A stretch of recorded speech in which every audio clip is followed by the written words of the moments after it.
Donc je vais commencer cet exposé. Et donc simplement pour préciser que vous avez une adresse ecoplam.eu où c'est un site web où vous pouvez retrouver à la fois nos publications mais aussi toutes nos activités. Donc notre intervention va se dérouler en 4 parties. Donc la première, c'est pour vous préciser un petit peu ce que c'est que l'écologie du paysage. C'est pas quelque chose qui tombe sous le sens. Deuxièmement, le deuxième partie, c'est une partie sur le mouvement des organismes vivants, donc des plantes et des animaux dans les paysages, et vous montrer comment c'est un processus clé pour la dynamique des populations dans les paysages. La troisième partie, c'est comment cartographier les continuités écologiques. Et la dernière, c'est l'application à l'aménagement du territoire via la trame verte et bleue, qui est une politique de continuité écologique. Donc l'écologie du paysage, elle consiste dans la recherche et des applications à la gestion des territoires. Donc, il faut savoir qu'au départ, dans les années 40-70, en écologie, on étudiait des espaces homogènes, on étudiait la forêt, on étudiait la savane, on étudiait la prairie, et on considérait que les processus écologiques se déroulaient à l'intérieur de ces espaces homogènes. Le passage à l'écologie du paysage dans les années 80 a reconnu qu'en fait, ce n'était pas des espaces isolés, c'était une mosaïque d'éléments différents et que cette mosaïque hétérogène exhibait des échanges entre les différents éléments et qu'au sein des éléments, on avait aussi une hétérogénéité avec des espaces intérieurs et des espaces de lisière. Donc cette mosaïque hétérogène est l'objet de recherche de l'écologie du paysage. Et donc les questions qu'on se pose, ou qu'on s'est posées, mais qu'on se pose encore en écologie du paysage, c'est dans quelle mesure la composition et la répartition des éléments du paysage définissent les fonctionnements écologiques. Est-ce que les habitats sont assez grands et fournissent assez de ressources pour abriter une population ? Est-ce que la composition et les structures spatiales des paysages facilitent, freinent ou empêchent les mouvements entre ces différents éléments du paysage? Est-ce que les paysages en eux-mêmes, avec leur hétérogénéité, produisent assez de ressources pour accueillir des populations? Et enfin, un thème qu'on n'abordera pas ce soir, mais qui est un thème important en écologie du paysage, c'est l'étude des cheminements et des puits de l'eau et des cycles biogéochimiques dans les paysages. Donc les paysages, comme on l'a vu sur la cartographie précédente, ce sont des espaces variés, des éléments de nature différente.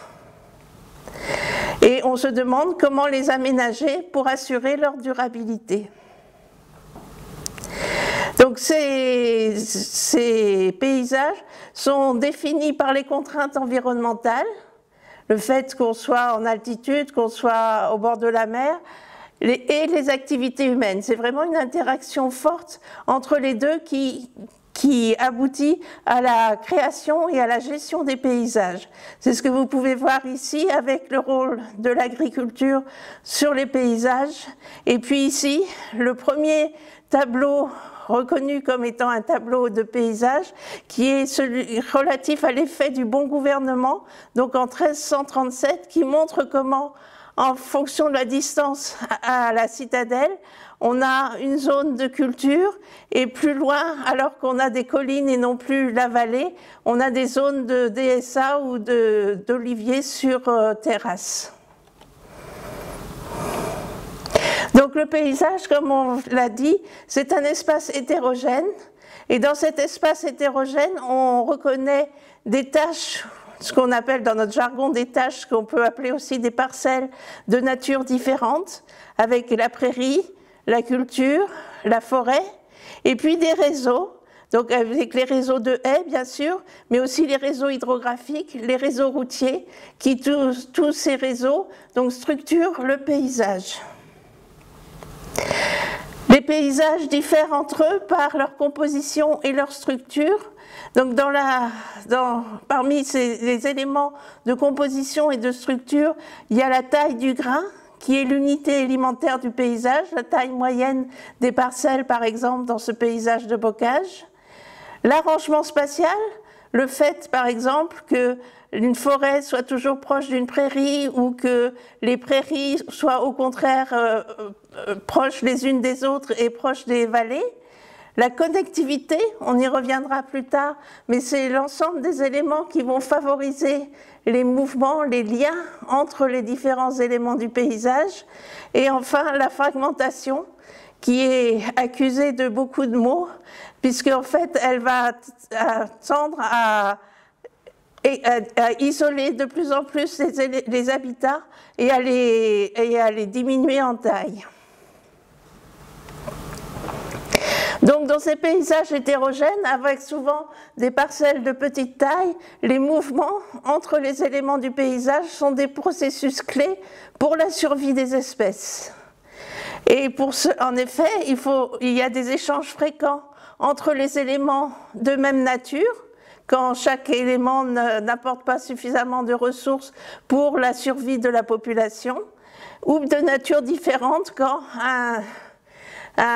une espèce a besoin de plusieurs types d'éléments du paysage pour accomplir son cycle de vie.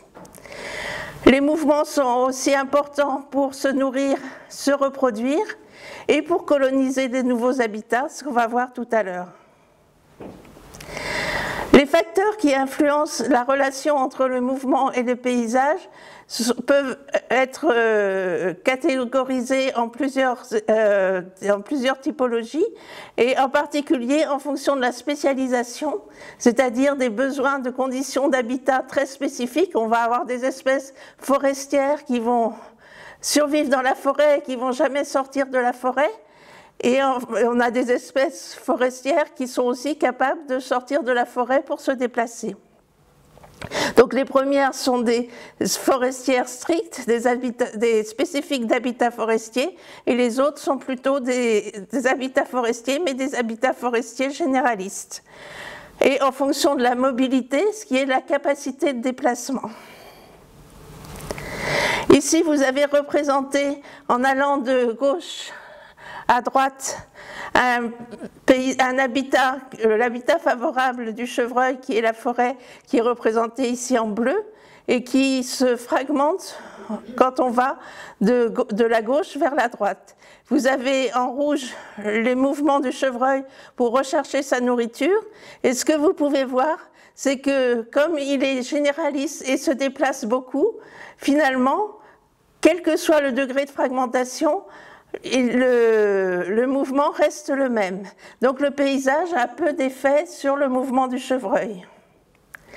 Au contraire, pour la martre, qui est une espèce spécialiste, qui ne va pas sortir de la forêt, mais par contre, et qui a une grande capacité de déplacement, quand on va de la gauche vers la droite, on voit que les mouvements peuvent rester importants, mais ils sont strictement inféodés à l'habitat boisé. Et enfin, quand on a une espèce spécialiste avec de faibles capacités de déplacement comme la musaraigne carlet, ces mouvements vont être réduits par la fragmentation et strictement inféodés à l'habitat boisé. Donc on a un effet de la structure de l'habitat sur les espèces à faible mobilité et sur les espèces spécifiques d'habitat. Donc je vous parlais tout à l'heure de connectivité, donc en vous disant que c'est l'ensemble des éléments qui facilitent le mouvement des individus. Et en fait, ce qui est important de reconnaître, c'est que cette connectivité, ce n'est pas une propriété fixe du paysage, c'est une propriété qui met en relation les espèces et le paysage. C'est-à-dire que la connectivité ne va pas être la même pour un éléphant et une sauterelle, par exemple. Et vous avez représenté ici, dans un paysage bocagé, donc dans la région de Rennes, où nous avons beaucoup travaillé, où vous avez donc 3 espèces forestières, un coléoptère carabique, ici, un campagnol roussâtre et le mulot sylvestre. Et ce que l'on peut voir, c'est que pour le campagnol roussâtre, comme pour le coléoptère carabique, qui s'appelle Abax, les animaux, les individus, ont besoin strictement de l'habitat boisé pour se déplacer. Mais par contre, leurs distances de déplacement ne sont pas les mêmes et la connectivité va s'exprimer à une échelle beaucoup plus importante pour le campagnol roussâtre que pour l'Abax. Par contre, pour le mulot sylvestre, pardon, il va pouvoir utiliser les cultures pendant l'été si la densité du couvert est suffisamment importante. Et donc, la connectivité va prendre en compte les éléments boisés, mais aussi les parcelles de culture. Pour les espèces spécialistes, donc, vous avez ici un exemple, c'est pour la féronie noire, ce fameux Abax, qui est installé, donc c'est ce coléoptère qui fait 1 à 2 cm de long, et donc dont les populations locales sont installées dans les bosquets du réseau bocager et qui se déplacent le long des haies ou des chemins creux pour aller se disperser entre ces différentes populations locales, les populations locales étant sujettes à extinction, soit par des problèmes environnementaux, soit par des problèmes démographiques. Donc quand un bosquet est vacant, comme ici, il y a des individus qui viennent des populations voisines qui vont venir recréer une population dans ce bosquet. Et cet ensemble, c'est ce qu'on appelle une métapopulation.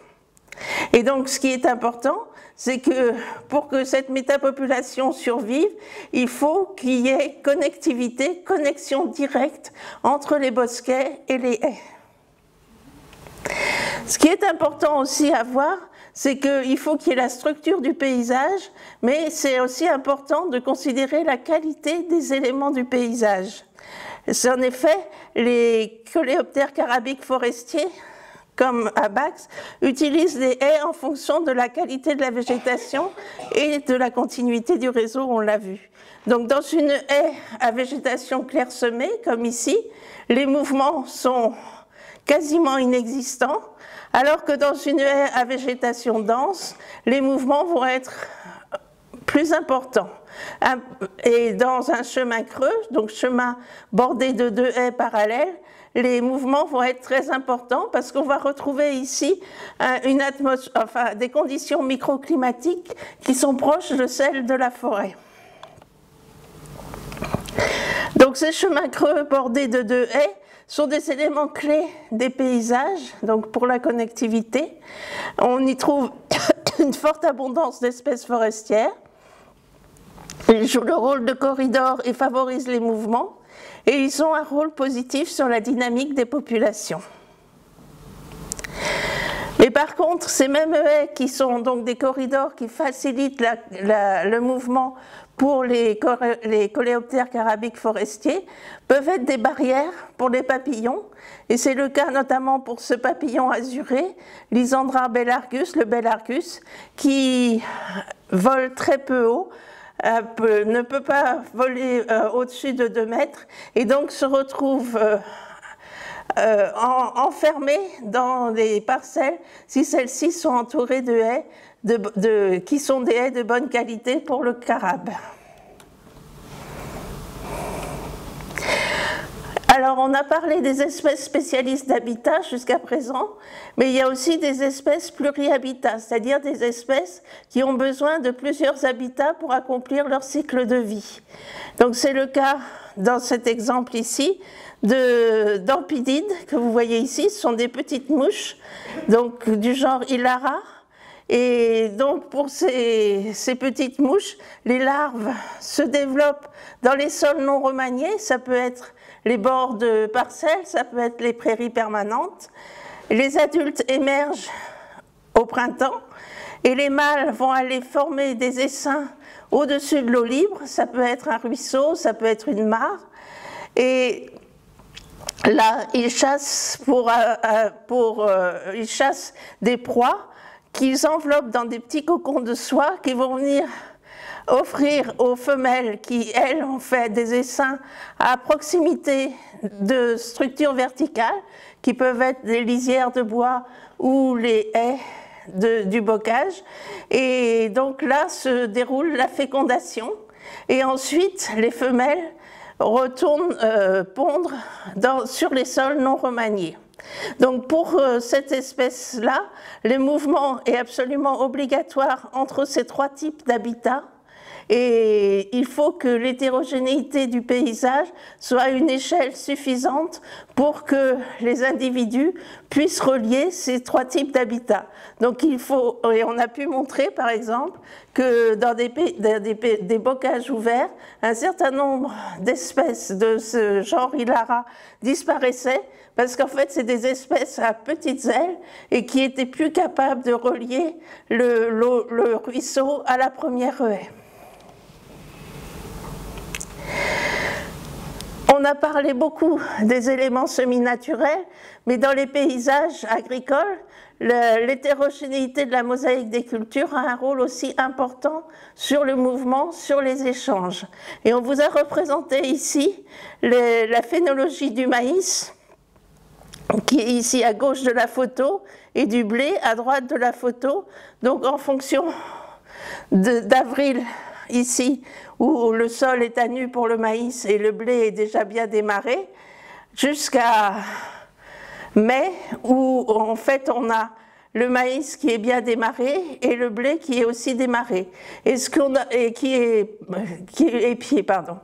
Et ce qu'on a pu montrer, c'est qu'en fait, au début du printemps, les mouvements se faisaient essentiellement vers le blé, alors que dès que le blé est moissonné, les mouvements se font vers le maïs. Et donc, cette alternance entre maïs et blé favorise les populations, puisqu'en fait, elles trouvent des ressources à ces différentes saisons. Donc, dans le blé au printemps et dans le maïs l'été. Donc, ce qu'on a pu montrer aussi, c'est qu'au niveau du paysage, plus on avait de lisières, de limites d'échange entre le blé et le maïs, plus les effectifs de cette espèce, donc Pterosticus melanarius, qui est un prédateur des ravageurs des cultures, donc plus les populations de cette espèce sont abondantes, plus en fonction donc de l'hétérogénéité et de l'adjacence entre ces deux types de cultures, culture d'hiver et culture de printemps.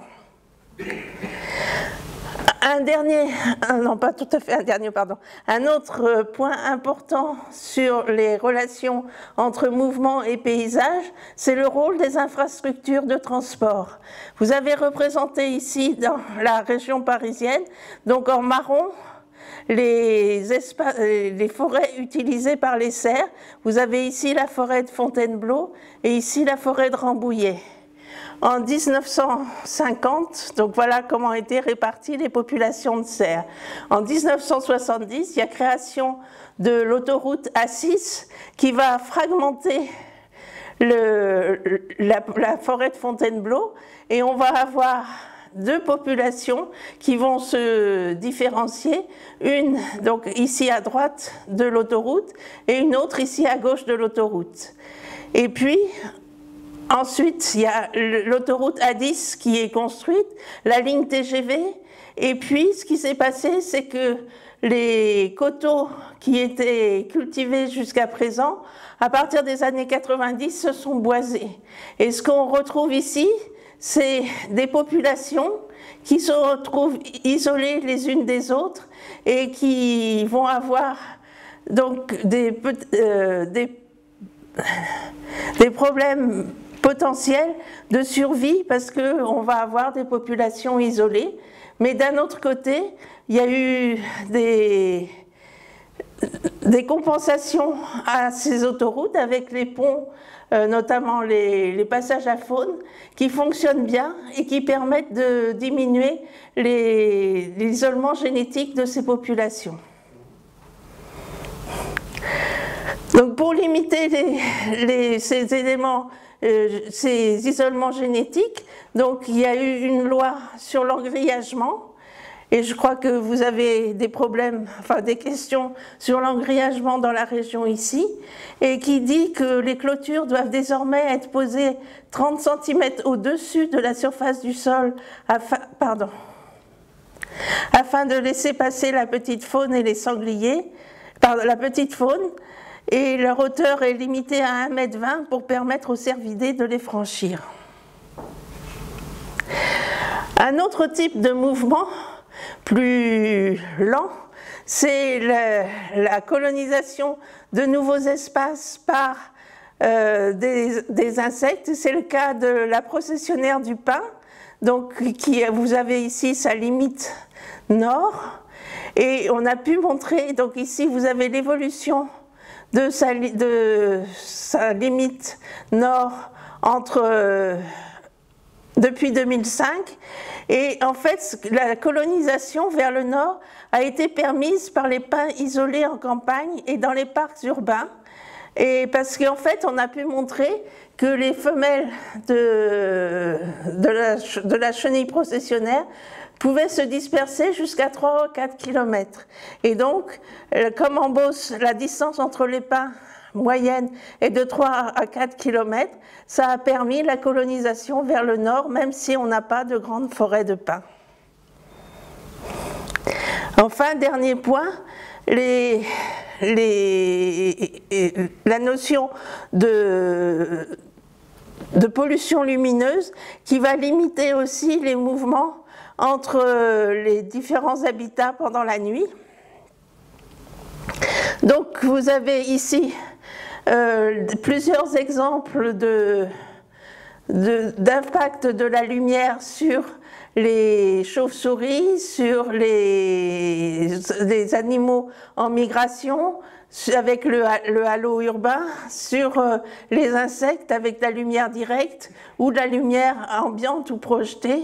Et donc de plus en plus, on va parler aussi de trames noires comme des espaces connectés de réservoirs de biodiversité et de corridors écologiques pour différents milieux, qu'on appelle des sous-trames, et dont l'identification tient compte d'un niveau d'obscurité suffisant pour accueillir la biodiversité nocturne. Voilà, je laisse la parole à Jacques. Oui, alors, donc là, ce dont je veux vous parler, sans rentrer dans des problèmes techniques, c'est comment on peut se poser la question, comment on les définit, ces continuités, parce qu'on vous en parle comme ça, et comment on va évaluer finalement l'accessibilité entre des milieux favorables. Donc vous donnez juste un peu les concepts, parce que, bon, et après je vais vous parler de la politique de trame verte et bleue. Et il faut savoir que ces politiques, ça rentre dans des schémas d'urbanisme, et que vous, en tant que public, vous avez votre mot à dire lors des enquêtes publiques. Donc l'idée que vous puissiez avoir un peu derrière la tête, un peu comment ça fonctionne, ça peut être utile. Alors après, vous pourrez évidemment en apprendre plus.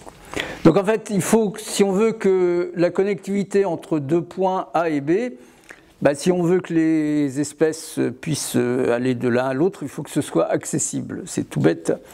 Donc ça peut être des déplacements d'animaux, de propagules, c'est-à-dire des graines, du pollen, et puis des éléments biogéochimiques. Alors on parlait des nitrates.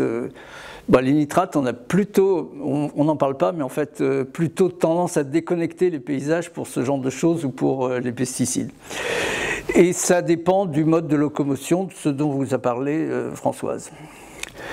Donc ce qu'il faut quand même savoir, c'est qu'il y a un certain nombre de travaux qui font du suivi de quelques individus avec de la télémétrie. Et bon, et maintenant, il y a développement de plus en plus de moyens de suivre des mouvements, ou au moins d'avoir des localisations d'individus plusieurs fois par jour, et après d'essayer de comprendre comment ils bougent.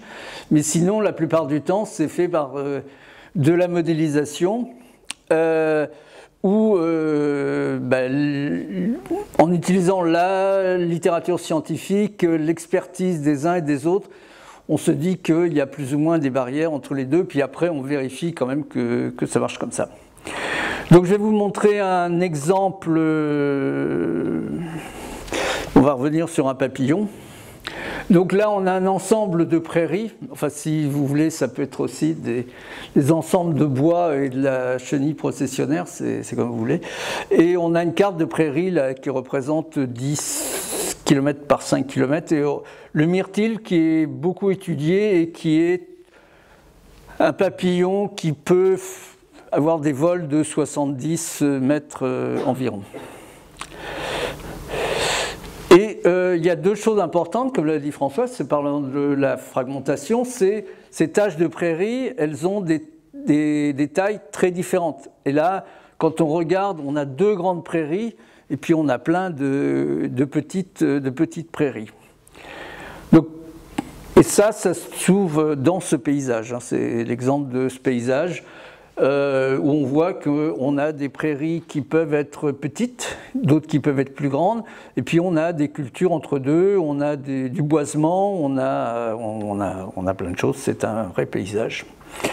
Et donc là on a une carte plus complète, je n'ai pas mis la légende, il suffit d'avoir ici les prairies, ici on a les bois, et puis les cultures.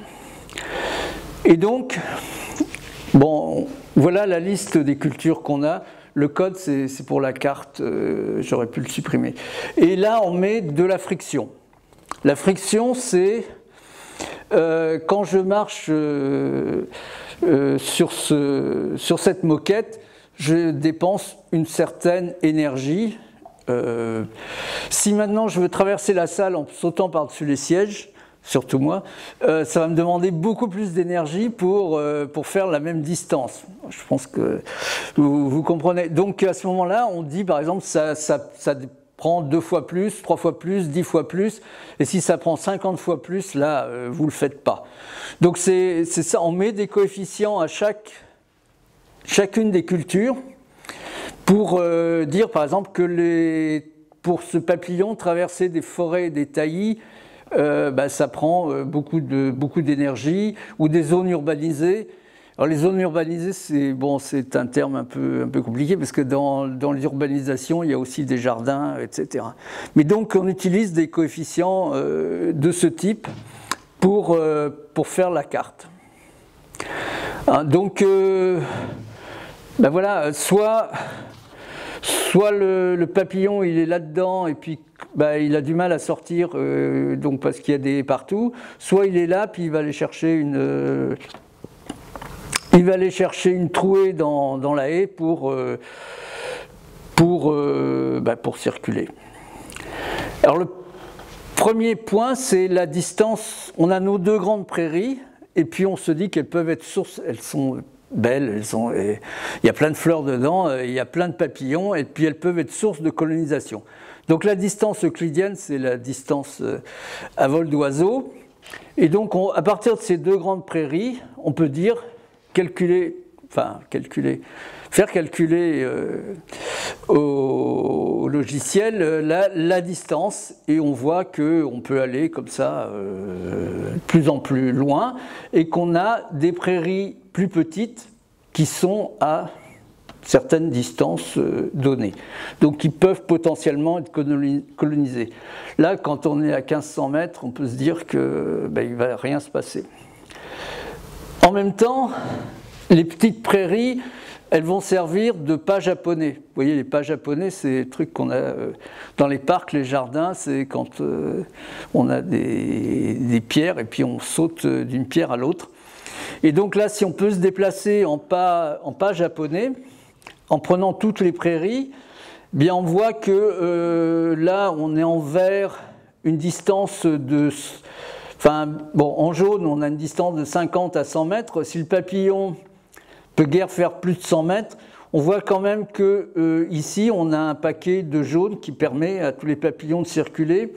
Ici, on a ces petits fragments de prairies qui peuvent aussi faire un ensemble connecté. Et puis, avec un peu de chance, ça peut circuler ici. Donc, on voit qu'on a des ensembles avec la distance euclidienne. Si maintenant on met nos coefficients de friction, évidemment les distances, puisqu'en fait on multiplie la distance euclidienne par le coefficient de friction, et à ce moment-là les distances deviennent rapidement très grandes. Hein, très grandes, c'est-à-dire qu'on est rapidement à 200 mètres, et notre zone jaune ici, ben, ça se restreint. Ici, il n'y a presque plus de jaune connecté. Ici, il n'y a plus grand-chose de connecté. Donc, on a une idée que ben, on va avoir des populations qui vont être isolées. Donc, ça se fait ben, pour des tas d'espèces. Évidemment, si vous avez des espèces qui vivent, par exemple, dans les milieux forestiers, ça va plutôt être les cultures qui peuvent les empêcher. Donc, en fait, voilà comment, en gros, on peut modéliser ou pas la possibilité pour des individus d'une espèce donnée de se mouvoir dans un paysage. Et là, on va voir les barrières au déplacement. Hein, donc, à partir de là, alors, évidemment, il y a un point, c'est qu'on a... Bon, si vous prenez un paysage agricole, la Beauce, même la Beauce, il y a pas mal d'espèces, mais enfin, paysage agricole, vous allez avoir des centaines d'espèces d'insectes. Bon, mammifères, vous allez en avoir beaucoup moins. Vous allez avoir des oiseaux, puis les oiseaux, ben, il y a il y a les rapaces qui circulent beaucoup, puis il y a les petits passereaux qui, eux, circulent beaucoup moins. Et donc, vous avez tous ces ensembles et qui ont des besoins pour circuler qui sont différents. Enfin, on connaît les cyclistes et les voitures, par exemple, c'est pas tout à fait la même chose. Et donc là, ce que peut dire l'écologue, c'est l'écologue du paysage, il dit c'est différent. Et après, la décision, elle appartient aux gens qui gèrent le territoire. Alors évidemment, il y a des espèces qui sont protégées et qui vont être prioritaires, mais on a vu par exemple que pour les espèces qui sont des auxiliaires de culture, ce ne sont pas des espèces protégées. Vous avez des auxiliaires de culture, il peut en sortir des centaines de milliers par hectare, donc il y en a plein. Et donc il y a des choix à faire. Alors alors, la question, c'est comment c'est arrivé cette histoire de trame verte et bleue, hein, puisqu'avant, on avait la protection de la nature. On a d'abord eu la protection des paysages. Si vous regardez le guide bleu des années 1900-1905, vous avez les paysages, le cirque de Gavarnie, le Mont Blanc, ça a commencé à venir. Et puis après, on a eu la protection des espèces avec les parcs nationaux. Donc ça a commencé aux États-Unis en 1870 avec Yellowstone. En France, c'est arrivé très tard, c'est dans les années 1960 que c'est arrivé les parcs nationaux. Et puis on a différents types de réserves. Et donc on a ces aires protégées, mais ces aires protégées, on constate qu'il y a des espèces, hein, et ça c'est le cas de Natura 2000, on constate qu'il y a des espèces, donc c'est d'importance communautaire, pas d'importance communautaire, et puis on va dire, là, il faut protéger. Hein. Donc là, il y a... Tout ça, ça se fait quand même aussi avec un consensus social. Si vous regardez les aires protégées, les posters à l'entrée, vous avez très peu les vers de terre, vous avez très peu les auxiliaires de culture, ça c'est sûr.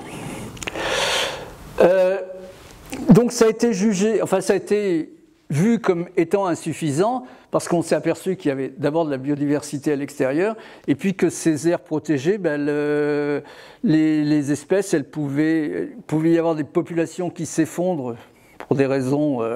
vous avez un hiver très froid, vous avez une tempête, et puis vous avez des raisons démographiques, ils sont trop peu nombreux pour arriver à se reproduire. Et donc, c'est ce que les chercheurs ont montré. Et à partir de là, les politiques s'en sont emparés très très rapidement, puisqu'on a commencé à travailler sur le sujet en 1988, 82, 83, et que dès les années, fin des années 90, l'Europe avait déjà fait son réseau d'émeraudes pour connecter les habitants en Europe. Alors, donc une politique de réseau écologique. Donc ça, c'est avec des objectifs et des concepts qui sont assez différents. Les aires protégées, on a des preuves, ça existe, et les espèces sont là, donc on va protéger. La question, c'est la pérennité de ces états. Natura 2000, on va essayer de garder au maximum que ça ne bouge pas. Or, la nature, c'est quand même très dynamique. Si les espèces sortent de la zone Natura 2000 et qu'il n'y en a plus dans la zone Natura 2000, qu'est-ce qu'on fait? C'est une question. Et puis, on a aussi qu'il y a d'autres politiques qui arrivent. Par exemple, sur l'eau, il y a la directive cadre eau qui oblige à maintenir la circulation de l'eau, avec les moulins, mais aussi en bord de mer, les échanges terre-mer.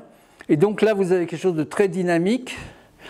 Et moi, j'ai discuté avec quelqu'un qui gérait une zone Natura 2000 en bordure de mer depuis 10 ans, qui me dit, depuis 10 ans, je sais que ça ne bouge pas, et puis un jour, on va faire sauter la vanne qui empêche l'eau de mer de rentrer, et je ne sais pas ce que ça va donner, mais c'est d'une norme supérieure. Donc le droit en environnement, c'est quelque chose d'important. Les continuités écologiques, ça, c'est fait avec des modèles de cause à effet. C'est ce que je vous ai expliqué. Étant donné la structure du paysage, les continuités doivent passer par là. Alors la question, c'est la validité des modèles. Et là, les juristes sont très étonnants. On avait fait une école de formation sur la trame verte, je ne sais plus en quelle année, dans les années 2000, 2010, 2000, enfin je ne sais pas. Et il y a une juriste qui commence son exposé en disant « S'il y a une politique, c'est que toutes les questions en écologie sont résolues ». Je suis allé voir après, j'ai dit « Et non, c'est pas comme ça qu'on en est très loin, puis d'ailleurs on n'y arrivera sûrement pas ». Donc ces continuités, ben voilà, on fait ces cartes et puis à côté on a les espaces protégés. Donc il y a les deux politiques qui se maintiennent, bon, c'est assez logique, et des fois il y a l'idée que les continuités écologiques c'est entre les aires protégées, ce qui peut avoir des inconvénients de faciliter la sortie de certaines espèces des aires protégées, et puis qu'elles vont dans la campagne, on ne sait pas trop où. Et puis en fait, ces aires protégées, on les considère comme devant rester stables. C'est-à-dire que c'est pour ça qu'en fait, on des espaces naturels, mais en général, c'est très entretenu par des techniques agricoles, de pâturage, de fauche, etc. Et les continuités écologiques, c'est hétérogène et puis forcément dynamique puisque c'est un peu partout. Et là, ce qu'on voit aussi, et ça on s'en rend compte, c'est que l'histoire du paysage va être très importante. Les espèces, elles ne sont pas là comme ça par hasard, c'est qu'elles viennent de l'histoire du paysage. Puis elles sont dans un paysage hétérogène et du coup, comment elles gèrent cette hétérogénéité, comment elles s'en débrouillent, c'est plus compliqué que de se dire on va garder un espace avec ses caractéristiques sans les bouger. Donc on arrive quand même à la trame verte et bleue avec le Grenelle de l'environnement, 2007 je crois, et le déclin de la biodiversité en France, et puis on va mettre ça en place.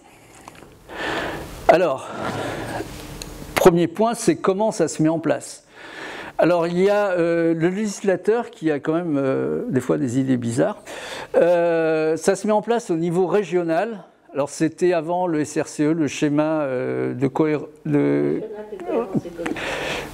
voilà, c'est ça, le schéma régional de cohérence écologique. Et maintenant, c'est devenu le schéma régional d'aménagement et de développement durable des territoires. C'est-à-dire que l'environnement vient dans ce schéma général, et au niveau régional, c'est dans le code de l'environnement. Et donc on définit des continuités régionales, je vais vous montrer des exemples. Et ensuite, il y a, en dessous de la région, il y a les pays, en gros, où il y a des schémas de cohérence territoriale. Là, c'est des groupements de communes, plusieurs dizaines de communes en même temps. Et puis le plan local d'urbanisme. Alors peut-être que vous en avez rencontré, peut-être que vous les avez vus dans vos communes. Et en fait, le législateur, et ça c'est dans le code de l'urbanisme, c'est plus dans le code de l'environnement. Et le code de l'urbanisme, par exemple, ça interdit de donner des... C'est juste pour dire, voilà l'usage qui va être fait, mais ça interdit de mettre des mesures de gestion. Donc c'est un peu compliqué. Et puis on se pose la question, mais quand même, pourquoi on a ces 3 niveaux, sachant que on a un niveau régional, que le niveau du dessous doit prendre en compte le niveau régional, et que au niveau du PLU, la loi exige que ce soit plus que la prise en compte, ce soit conforme à ce qui a été décidé à l'étage du dessus. Et ça, je pense que c'est ce que vous a montré Françoise au début, c'est qu'au niveau régional, vous avez des espèces, bon, les cervidés ou les sangliers, ou qui n'ont pas vraiment besoin de continuité écologique, on est d'accord, qui vont circuler sur des dizaines de kilomètres. Et donc vous avez ce réseau régional, et quand on descend, on va pouvoir s'intéresser à des espèces qui ont des capacités de déplacement moindres. Quand vous êtes au niveau de la commune, ben là vous pouvez commencer à vous poser des questions sur des espèces qui vont bouger de 5-10 mètres par an ou qui vont bouger de 200-250 mètres par an, parce que ça, vous ne pouvez pas le gérer au niveau régional. Donc il y a un intérêt à ce qu'on change comme ça les échelles administratives. Alors les types de trames. C'est intéressant parce qu'au début, il y a la trame verte et la trame bleue. Alors la trame verte, c'est pour les déplacements en milieu terrestre, la trame bleue pour les déplacements en milieu aquatique. Sachant que le milieu aquatique est géré par les schémas d'aménagement des eaux régionaux par bassin versant, donc par unité correspondant à des cours d'eau. Et là, c'était la libre circulation.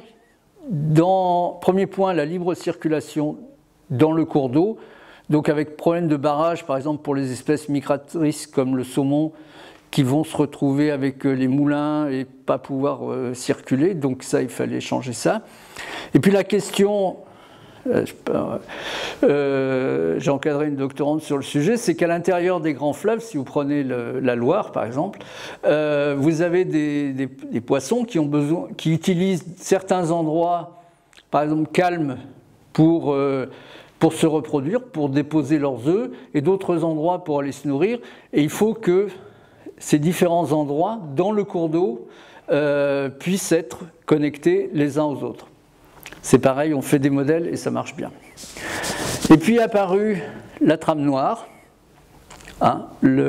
éteindre les lumières la nuit. Il y a 20 ans, personne n'aurait pensé qu'il fallait éteindre les lumières la nuit. Maintenant, ça se fait. La trame jaune, pour tout ce qui est agricole, se dire il y a des espèces qui vivent dans le milieu agricole, il y a les auxiliaires de culture, il y en a d'autres, et il faut bien les laisser circuler. On a aussi l'apparition de la trame turquoise, tout ce qui est à l'interface entre le milieu terrestre et le milieu agricole, toutes les zones inondables, les zones humides, etc. Puis je vais y revenir. La trame brune, des continuités écologiques pour les espèces qui réalisent tout ou partie de leur cycle de vie dans le sol et puis qui peuvent éventuellement bouger d'une parcelle à l'autre. Donc ça, c'est aussi pris maintenant en considération. C'est-à-dire que cette histoire de continuité écologique, ça a vraiment fait prendre conscience à la fois aux chercheurs, enfin pas mal de chercheurs, et aux gestionnaires que les espèces bougent et qu'il faut leur permettre de se déplacer.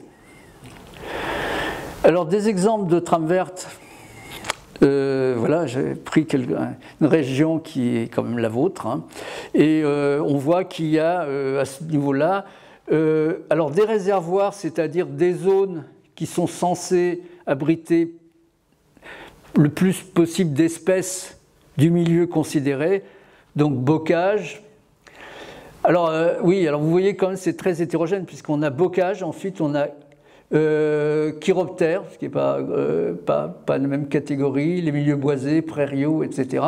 Et puis on a les corridors principaux qui sont ici, et on fait ça pour la région. Donc forcément c'est assez grossier, mais c'est quand même bien indicatif de ce qui peut se passer, et de garder un peu dans la région des zones, par exemple des zones de bocage, qui sont des fois pas très fréquentes. Et puis là, on a tous les milieux humides. Et les milieux humides, c'est quand même important. C'est très important, à la fois pour la biodiversité, c'est très important par rapport au changement climatique, parce que c'est ce qui évapore en été et qui peut diminuer les températures. Donc tout ça, il faut garder ça. Et puis quand on va, là j'ai pris la Sologne, hein, les trames vertes de la Sologne. Donc là, on va reconnaître évidemment beaucoup mieux les endroits où on va être, hein, avec des milieux boisés et puis des corridors qui ont été définis entre ces milieux boisés. Ici, on a une trame turquoise avec bon, un article qui vient de sortir, oui, il est sorti d'ailleurs, où là, en fait, l'équipe s'est intéressée aux amphibiens, vous savez, tous les grenouilles, les crapauds, les salamandres, etc., qui vivent à la fois partis dans l'eau, mais aussi qui utilisent des milieux terrestres. Et donc se sont posé la question non pas d'avoir un milieu qui soit un peu humide ou un peu sec, c'est de se dire, comme c'est une espèce multi-habitat, comme les ampidides, mais différemment, c'est de voir cette trame turquoise comme la possibilité d'utiliser les habitats aquatiques et les habitats terrestres, et de mettre en évidence que dans certaines parties de ce territoire étudié, ce qui manquait, c'était des habitats terrestres, hein, des bois plus ou moins humides, et dans d'autres parties, ce qui manquait, c'est des habitats aquatiques. Donc ça permet quand même aux aménageurs de se dire, ben voilà, là on va peut-être creuser des mares, là on va plutôt faire ça. Donc c'est un travail tout à fait intéressant. Moi j'ai mis que c'était en accès libre, parce qu'il y a beaucoup de choses en accès libre. Et puis voilà pour la trame brune. Bon, il y a un travail sur tous les... Il y a une dimension verticale qu'il n'y a pas, franchement, dans les autres. Et donc, c'est vrai qu'il faut que si vous avez des sols très minces, là, votre trame brune, elle est quand même beaucoup plus limitée que si vous avez des limons où l'agriculture n'a pas fait une semelle de labour qui empêche les organismes de descendre, ça va descendre. Voilà, et voilà ce qu'on voulait vous donner comme information, et maintenant on va pouvoir répondre à vos questions. Vous disiez tout à l'heure sur les notions d'engrillagement, donc les limites basses et hautes, et donc j'étais surprise effectivement d'apprendre que ça existait parce que c'est pas du tout ce qu'on constate, alors pas du tout, peut-être à certains endroits, mais pour ce qu'on sait c'est un peu appliqué, il y a des retours là-dessus. C'est la loi. Enfin, oui, alors je sais, oui, alors je parle. Je ne sais pas si comment il marche. Oui, il était en rouge. Ah oui, c'est tout nouveau. C'est tout nouveau, c'est une loi toute nouvelle. C'est-à-dire que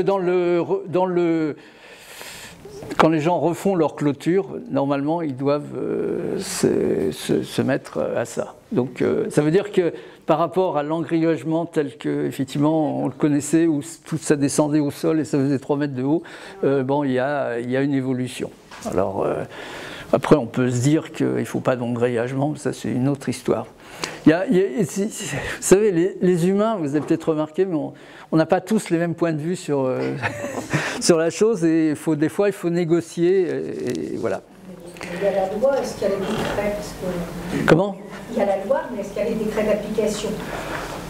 Oui, je crois, oui. Oui, c'est ça. Donc, oui, mais après, je n'ai pas bien suivi, mais bon, comme Laure a posé la question, on s'est dit, voilà, on va aller voir où ça en est quand même, au point de vue législatif. Hein, voilà. Et on voit que ça a un peu changé. Merci pour votre présentation.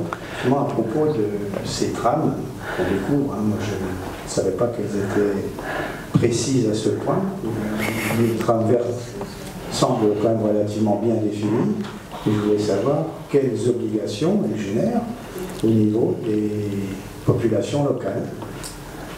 Elles doivent être respectées précisément. Comment sont-elles gérées en quelque sorte? Comme Jacques vous l'a dit, donc ça fait partie du droit de l'urbanisme et donc les trames vertes et bleues doivent être définies dans les plans locaux d'urbanisme. Et là, en principe, elles sont définies à la parcelle dans ces plans locaux d'urbanisme. Et la question qu'on peut se poser, c'est est-ce que c'est réellement fait? Et moi, je peux vous dire que je vois passer les plans locaux d'urbanisme en Bretagne. Et ce que les bureaux d'études nous montrent comme plan de trame verte, c'est un inventaire des zones semi-naturelles, c'est-à-dire des haies, des prairies, etc. Mais c'est rarement identifié à la parcelle les trames qu'il faudrait garder. Et pour les garder, il faudrait qu'il y ait un zonage.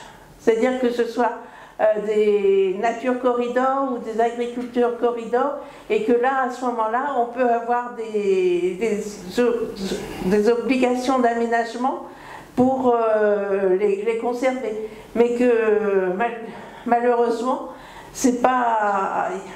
on n'est pas vraiment satisfait, et les obligations n'existent que si elles sont vraiment identifiées et qu'elles font partie d'un zonage.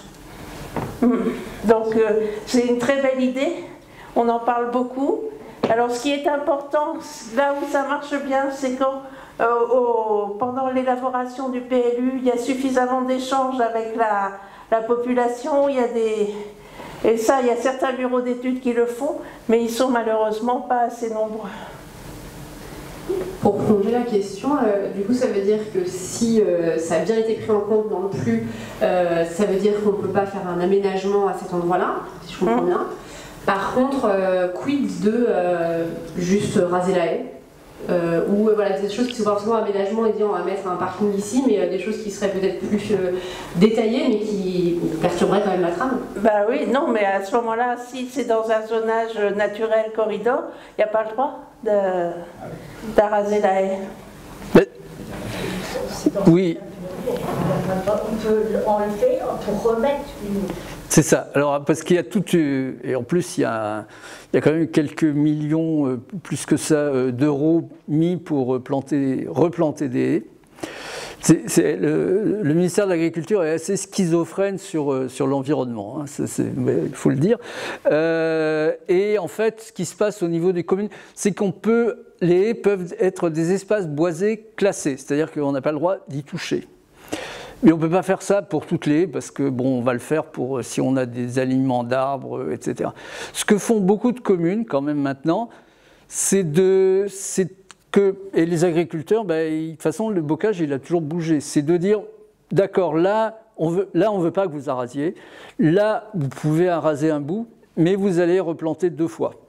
Bon, ceci étant, en termes de biodiversité, c'est pas la même chose. Ou vous allez replanter 3 fois. Donc il y a... Après, c'est des choses... Pour les prairies... C'est très compliqué parce qu'il y a une obligation de maintien européenne de maintien des prairies permanentes. Prairie permanente, c'est une prairie qui a 5 ans, donc ça peut bouger aussi. Oui, j'ai bien compris que la notion de corridor, c'est lié à la fois à une végétation, à une espèce, à de l'hydro et à du relief. C'est un ensemble, c'est écologique. C'est l'ensemble écologique. Ce qui m'intéresse, c'est de savoir qui fixe quoi, c'est-à-dire qui définit le corridor et qui légifère dessus.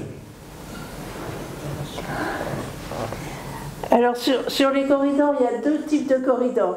Il y a des corridors qui sont mis en place pour une espèce particulière, dans une optique de biologie de la conservation. Et là, ça va être le gouvernement et les ONG qui vont définir les corridors et qui vont légiférer. Donc il y a des corridors très connus aux États-Unis, au Sri Lanka pour les éléphants, aux États-Unis pour les félins. Et par exemple, et donc là, c'est vraiment des choses qui sont relativement stabilisées et qui sont bien définies dans leur gestion.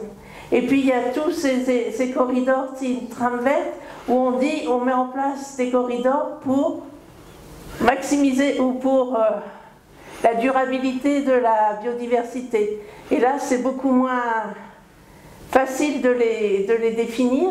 Et donc actuellement, ce que je disais, c'est dans les PLU, et à ce moment-là, c'est essentiellement les bureaux d'études qui les définissent, et la loi, ça va dépendre aussi de la volonté de la commune. Il y a des communes qui ont vraiment une volonté de mise en place de la TVB et qui vont définir non seulement l'emplacement des corridors, mais aussi les modalités de gestion des corridors, et ils peuvent rentrer ça dans le PLU.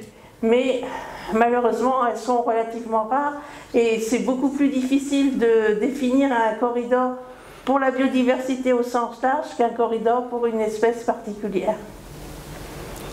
Alors, oui, et en plus, c'est sur des terrains de droit privé. Hein, c'est pas, c'est évidemment. Quelque chose dont on n'a pas parlé et qui joue quand même, je crois, un rôle, c'est qu'il existe des ABC, des atlas de biodiversité communale, où là, il y a toute une dynamique qui entraîne la population à observer des espèces sur la commune, parce que, de façon générale, les gens n'ont pas vraiment une idée de ce qu'il y a sur leur commune. Ils ont bien vu qu'il y avait des primes verts et des chênes, ils ont pu voir passer des chevreuils, mais là, en fait, c'est d'arriver à ce que les habitants de la commune aient une culture de la biodiversité sur leur commune, et à ce moment-là, ils peuvent se dire « Ah ben oui », parce qu'en fait, c'est pas forcément des contraintes très fortes, mais il faut juste y penser, quoi. Donc et en fait, la TVB a quand même impulsé cette idée qu'il fallait regarder la biodiversité. C'est quand même, bon, c'est déjà, pour moi, c'est un premier pas. Mais c'est long, c'est très long. Quand vous mettez, ce sont les associations d'environnement nature environnement qui font ça, qui aident notamment là, il y a aussi toutes les ligues d'oiseaux ou autres, mais c'est long. Il faut déjà faire de l'information auprès de la population.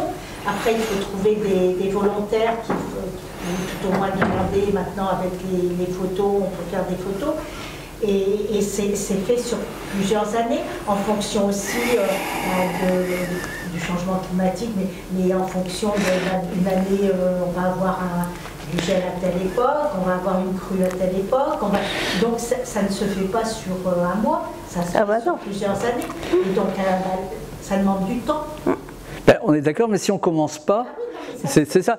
Alors après, du côté des associations, le problème qu'on a eu au début, c'était, et moi j'étais à l'INRA quand s'est mis tout ça en place, c'était « Ah oui, mais toi tu es à l'INRA, alors ce qu'il y a dans les cultures, ça t'intéresse ».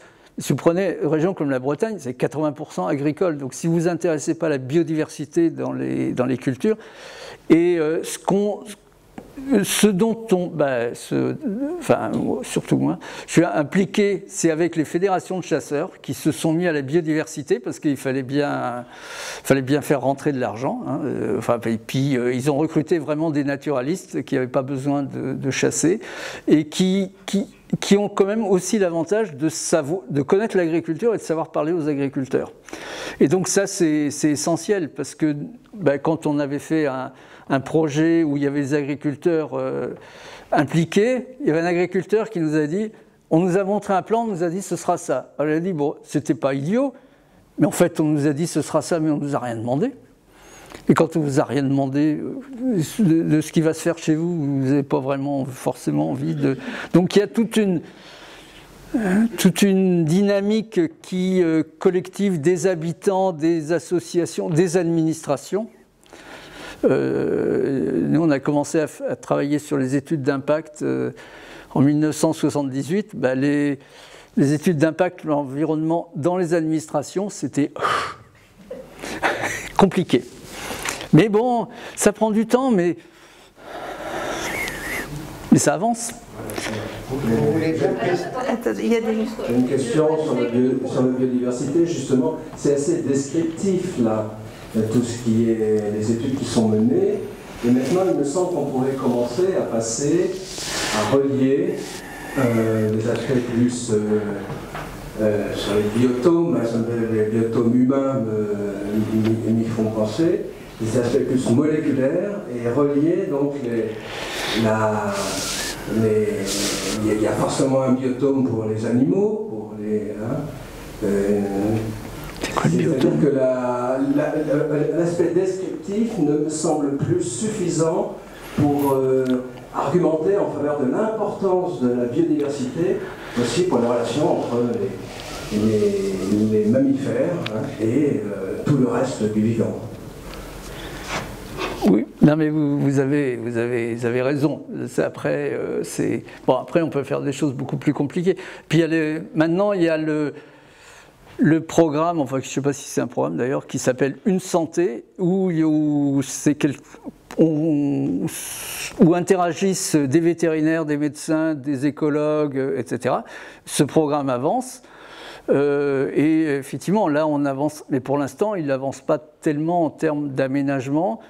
Et par exemple en ville, là où on n'a pas parlé de des trames en ville, mais en ville on voit que la biodiversité a des aspects très positifs, et pour aller vite, notamment sur les maladies non transmissibles, c'est-à-dire que les problèmes cardiaques, l'asthme, la dépression, etc. Et donc il peut y avoir des effets positifs. Bon, sans oublier quand même qu'il y a les problèmes d'allergie qui augmentent à cause des trucs qu'on a plantés en ville. Puis la processionnaire n'aide pas non plus. Et puis de l'autre côté, pour les maladies transmissibles, ramener des animaux en ville et où il y a une forte densité de population humaine, où les contacts entre animaux et humains, même s'ils ne sont pas directs, vont être forts, ça peut encourir des risques. Au néolithique, quand on a commencé à domestiquer les animaux, c'est là qu'on a attrapé les humains des maladies qui étaient chez les animaux. Si vous prenez la Covid, on ne sait pas d'où ça vient. Bon, je ne sais pas si on saura un jour. N'empêche que ça a explosé à Wuhan, qui est quand même une ville avec des millions d'habitants. Et moi, j'y suis passé, je peux vous dire que les gens, ils se touchent. Donc, non, mais vous avez tout à fait raison, l'aspect fonctionnel. Après, il faut amener les gens à vouloir travailler ensemble. Ça, c'est un point important. Et les gens de la santé publique, moi, j'ai suivi des thèses à l'école de la santé publique à Rennes. Au début, ils avaient l'idée que si c'était du vert, c'était bien. Alors, il faut leur expliquer quand même que les différentes espèces, il n'y a pas les mêmes micro-organismes, etc. Mais là, il commence à y avoir plein de travaux. Je peux vous envoyer des références si vous donnez, si on a votre mail. J'ai une observation. D'abord, j'ai apprécié l'ensemble de la démarche, la diversification, l'expansion, mais j'ai quand même une observation. C'est surtout, je trouve, centré sur la faune. Mais la composante du paysage, c'est la flore également. Et ce qui m'y a fait penser, c'est lorsque vous avez apprécié aborder les sols, vous n'avez pas abordé la microfaune, alors qui est importante. Vous avez apporté la mésofaune, etc. Et au niveau du fonctionnement du sol, si on n'aborde pas, par exemple, l'aspect microflore et l'aspect mésoflore, on ne peut pas comprendre le fonctionnement du sol et le fonctionnement de l'ensemble des paysages. Tu veux répondre? Non, mais on est d'accord. Alors après non, mais vous avez raison. Non, mais bon, si on vous faisait une série de cours pendant plusieurs semaines, peut-être on pourrait y arriver. Et puis, ce qui concerne la flore, c'est les animaux, on les voit bouger. Alors, la flore, la voir bouger. Mais il y a quand même des travaux. Il y a quand même des travaux. Hein. Il y a des travaux aussi avec. Puis la flore, il y a les graines et les pollens. Et sur les pollens. Parce qu'on peut marquer les pollens et on va pouvoir les retrouver parce que les pollinisateurs bougent. Les études génétiques. Et avec les études, oui, alors on n'a pas parlé des études génétiques qui sont à la fois pour les animaux et pour la plante. Non, mais on est d'accord, oui. Non, mais vous avez tout à fait raison. Merci de cet ajout. Pardon, juste pour prolonger, mais est-ce à dire que les trames actuelles mobilisent peu finalement la dimension végétale ? Non, je pense que la dimension végétale, elle est présente et peut-être qu'elle est moins mise en avant parce que les travaux sont moins importants, mais elle est présente. On a notamment travaillé dans le nord de la France sur les réseaux de fossés et sur le fait que ces réseaux de fossés étaient des corridors pour les espèces végétales. Et donc ça, on a pu le montrer.